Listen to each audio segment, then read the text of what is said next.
Imagine doing your job at 130 miles per hour, cornering forces crushing your body into the seat, cockpit heat baking you alive for hours. And somewhere inside that helmet, you are sick. Really sick. Sick enough that before the race is even over, you quietly reach for that radio button and say something that stops everyone cold. Can somebody try to find Bill Heisel? He's the Kindred Doctor guy. Tell him I need him after the race, please. And then, 3 words that froze the NASCAR world. I'm gonna need a shot. No panic. No drama. No trembling voice. Just a calm, measured, almost eerily composed transmission from inside that cockpit, with 38 laps still remaining on the clock at Watkins Glen. Nobody outside that radio channel knew exactly why. Nobody asked. And that silence, that controlled, professional silence, told its own story about who Kyle Busch really is right now. If you care about NASCAR, if you care about what real determination looks like, this video is for you. And if you're new here, hit that like button and subscribe right now. Every single subscriber genuinely means everything to this channel. To understand why that radio call hit so hard, you need to understand what Sunday at Watkins Glen actually meant for Kyle Busch in 2026. This is a 2-time Cup Series champion, a man with 63 career Cup Series victories, a legend by any honest measurement of sport. But right now, after 12 races, he sits 24th in points. Only 2 top 10 finishes all season. A winless streak, now surpassing 100 starts. He is 40 years old in a sport trending younger every single season. And he is in a contract year, meaning every lap he turns, every position he gains or loses, is being watched by people holding pens over paperwork that decides his future. He started 21st at Watkins Glen. He drove methodically, patiently, working through the field with the kind of precision that made him famous. By the time the final stage began, he had worked his way into the top 5. This was shaping up as his best day of the entire 2026 season. For a man bleeding points and fighting for his future, this was critical. The stakes weren't just points. They were sponsor confidence, team confidence, contract negotiations happening right now behind closed doors, his own belief in himself. Then came that radio call. Walk through exactly what happened because the details matter here. Can somebody try to find Bill Heisel? He's the Kindred Doctor guy. Tell him I need him after the race, please.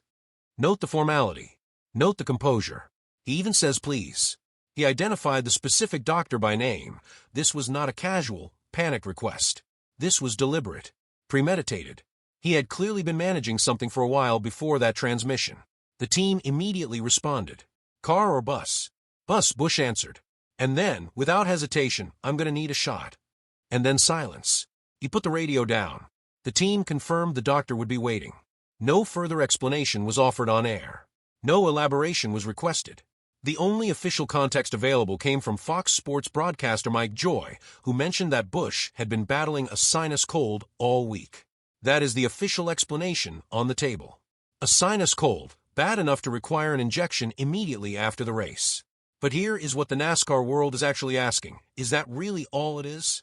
Because Watkins Glen is one of the most physically brutal tracks on the entire schedule. Sustained braking, high cornering forces, cockpit heat that builds for hours. Road course demands on the body unlike anything ovals produce. Racing through any illness, there is genuinely brutal. And yet, he still finished 8th. That result, 8th place, deserves its own moment of recognition. Because this isn't just a medical story. This is a story about character. He finished 8th, his best result of the entire 2026 season. He was running inside the top 5 for much of that final stage. He battled road course specialists on one of the hardest circuits of the year. He outran drivers half his age while feeling terrible enough to need medical intervention. And he knew, before the checkered flag even fell, that he was going to need a shot just to recover from the effort. This man is not done. He is not coasting. He is not phoning it in. He is grinding through one of the hardest stretches of his career with everything he has. Social media flooded the moment that audio was broadcast. Comments included, "Hope he's all right. That doesn't sound good." And perhaps most tellingly, "He's racing hurt and still running top 5. That's the real Rowdy." Even in his worst season in a decade, people care deeply about this man. But the Watkins Glen moment didn't happen in a vacuum. The week before, Texas Motor Speedway. Busch made contact with John Hunter Nemechek on the white flag lap, costing both drivers' positions and raising serious questions about his judgment. NASCAR reviewed the data, Telemetry showed significant car damage may have caused the contact. No penalty was issued, but the court of public opinion had already ruled. And then Kevin Harvick spoke. On the Speed with Harvick and Buxton podcast, Harvick didn't wait to be asked. He went there voluntarily. His first quote, word for word, "It's a contract year for Kyle Busch. I believe that this is probably realistically maybe the only spot that he has to still have a seat in the sport. And I think he needs to do everything that he can do to try to protect that. And I think that this was definitely not the way that it needed to end at the end of this race." And then a second quote, even more devastating. "I would say that the 8 car is the potential only spot for Kyle Busch as you look forward now. There may be something I'm overlooking. There's a lot of things that could shake up down the road, but I believe the 8 car, if not the only spot, is probably the best spot for Kyle Busch." Kevin Harvick is not a casual observer. He is one of the most respected voices in all of motorsports. He raced alongside Busch for years. He knows exactly what this man is capable of. He said this on national television about a man with 63 wins and 2 championships. Harvick also called Busch a frustrated figure in the garage, pointed to the Daytona 500 pole as the only real bright spot of 2026, and highlighted the mid-season crew chief change as a sign of desperation. His conclusion, right now, Kyle Busch has no shot to win the championship. Really, they're trying to put themselves in a position to get the ship righted. Richard Childress Racing has been one of the most disappointing organizations in the Cup Series this season. The entire team has underperformed, but Busch's results are the most alarming. 24th in points. Only 2 top 10 finishes. Winless since June 2023, over a 100-race drought. Age 40. 2025. Finished 21st in points. 2024. Winless entire season.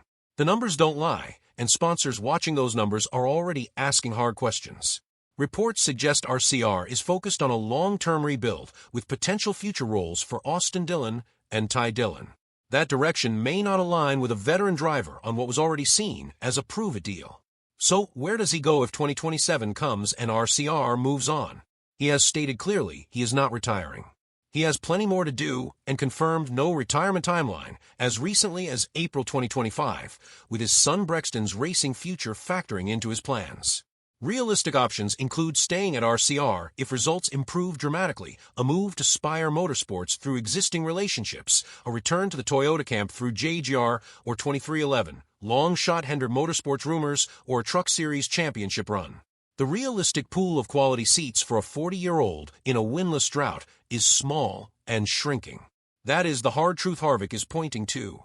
Kyle Busch is at a crossroads very few athletes in any sport ever reach, where undeniable talent meets the cold mathematics of age and results. Dale Earnhardt faced questions before his final season. Richard Petty's slow decline was painful to watch. Jeff Gordon managed his exit with near-perfect timing. Jimmy Johnson has navigated the transition publicly and openly. They all faced the moment where the sport started moving on without them. Kyle Busch is staring at that moment right now. His response to adversity will define what the final chapter of his legacy looks like. The Watkins Glen performance, 8th place while sick, while carrying enormous pressure, was a statement. Not to the media, not to the critics, to himself, to his team, to anyone still watching.